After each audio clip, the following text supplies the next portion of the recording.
નમસ્કાર મિત્રો, સ્વાગત છે તમારું અમારી યુટ્યુબ ચેનલમાં। આજની વિડીયોમાં વાત કરીશું દેશ અને દુનિયાના તાજા અને મહત્વના સમાચારની। સૌપ્રથમ વાત કરીએ તો યુક્રેનથી આવેલા MBBSના સ્ટુડન્ટ્સને ટ્રક ચાલકે કચડતા મોત થયું છે।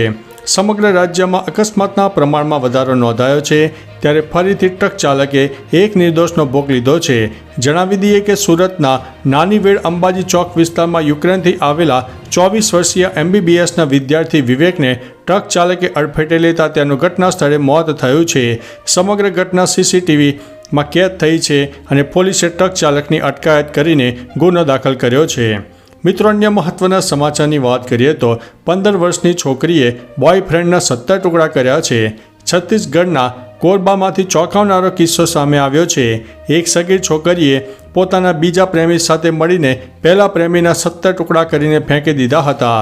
મૃતક મોહમ્મદ વસીમ અંસારી ઝારખંડના રાંચીનો રહેવાસી હતો। તે સોશિયલ મીડિયા દ્વારા પાલીની 15 વર્ષની કિશોરીના કોન્ટેક્ટમાં આવ્યો અને તેના પ્રેમમાં પડ્યો હતો। બંને એકબીજાને 3 વર્ષથી ઓળખતા હતા।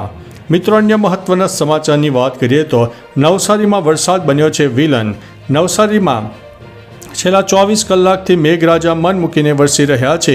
ઉપરવાસમાં ભારે વરસાદના પગલે નદીઓ ભયજનક સપાટીએ પહોંચી ગઈ છે। નદીના જળસ્તરમાં વધારો થતાં આસપાસના ગામોમાં એલર્ટ કરી દેવામાં આવ્યું છે।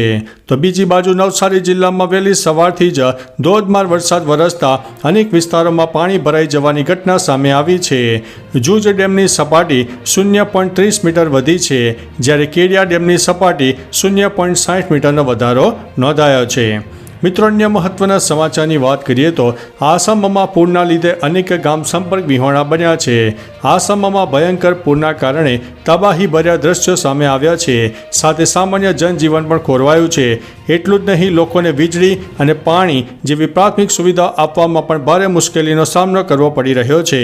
આ દરમિયાન ASDMએ જણાવ્યું હતું કે વધુ 7 લોકોના મોત સાથે પૂરના કારણે આસામમાં અત્યાર સુધીમાં કુલ મૃત્યુ આંક 90ને પાર થઈ ગયો છે।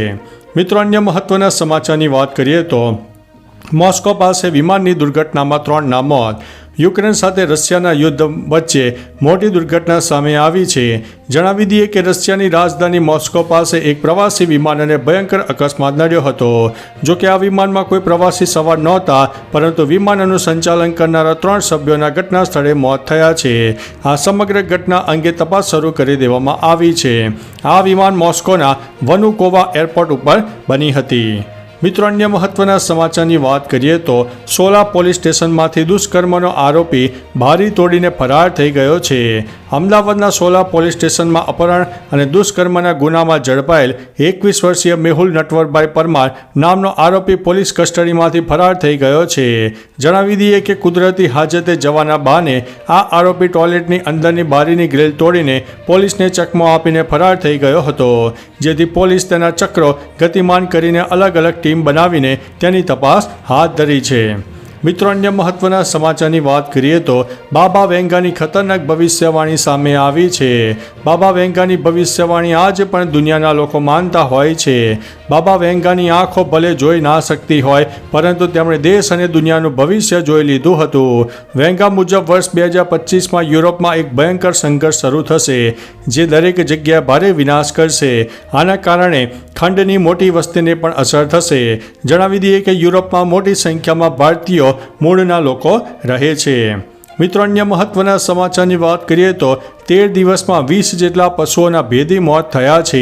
બોરસદ તાલુકાના સારોલ ગામમાં 20 જેટલા દુધાળા પશુઓના ભેદી રીતે થયેલા મોતને લઈને પશુપાલકોમાં ફફડાટ વ્યાપી ગયો છે।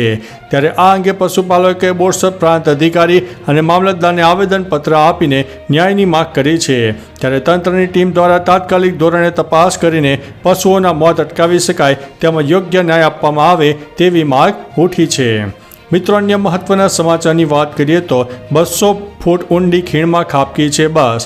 જમ્મુ કાશ્મીરના ડોડા જિલ્લામાં એક મોટી દુર્ઘટના ઘટી છે। જણાવી દઈએ કે મુસાફરો ભરેલી બસ રોડ પરથી લપસીને 200 મીટર ઊંડી ખીણમાં પડી ગઈ છે. આ ઘટનામાં 2 લોકોના મોત થયા છે અને 26થી વધારે લોકો ઘાયલ થયા છે, જેમાં ઘાયલ થયેલા 9 લોકોની હાલત અત્યંત ગંભીર હોવાનું સામે આવ્યું છે.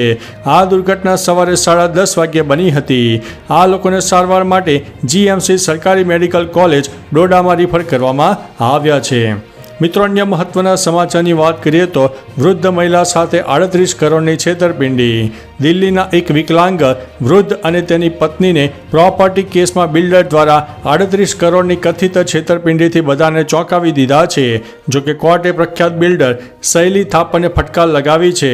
5 મહિના પહેલા બિલ્ડરે એક વૃદ્ધ દંપતીને છેતરીને 4000 યાર્ડની પ્રોપર્ટી તેના નામે રજીસ્ટર કરાવી હતી. આ મામલે ફરિયાદ મળ્યા બાદ દિલ્હી પોલીસની EOWએ બિલ્ડર શૈલી થાપર વિરુદ્ધ કેસ નોંધ્યો છે.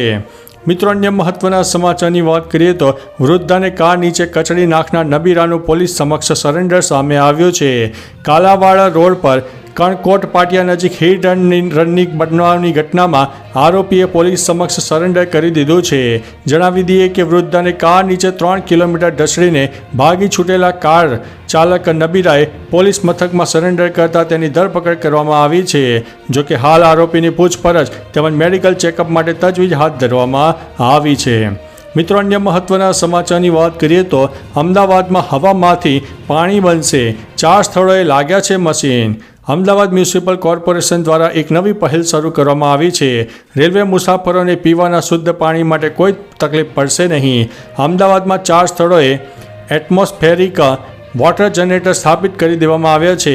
આ વાતાવરણીય વોટર જનરેટરની ક્ષમતા દરરોજ 100 લીટર છે. આ જનરેટરની મદદથી દરરોજ સ્વચ્છ પાણી મળશે. આ મશીન ભેજ અને તાપમાન સંચાલિત મશીન છે અને હવામાંથી પાણી બનાવે છે.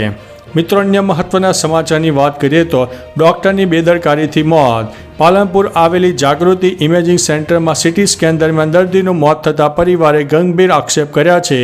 જોકે આ બનાવના પગલે પોલીસને જાણ થતાં પાલનપુર પશ્ચિમ પોલીસ દોડી આવી હતી અને આગળની તપાસ હાથ ધરી છે.